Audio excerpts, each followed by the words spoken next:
I would like to see the world change. I would like to see the world become much fairer.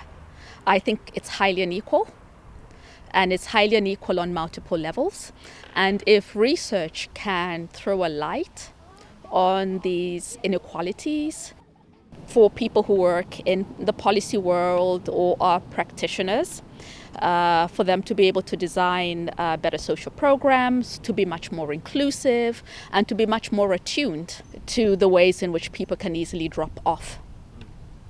I grew up in a mining town on the Zambian copper belt, Kalulushi, which is actually named after a hare.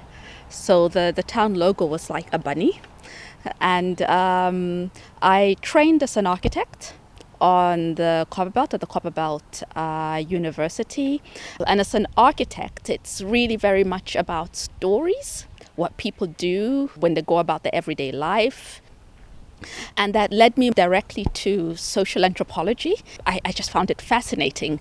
In the training that you get as an architect makes you very curious about people's lives. I mean, when architects design and build and urban planners, it's also about social experimentation.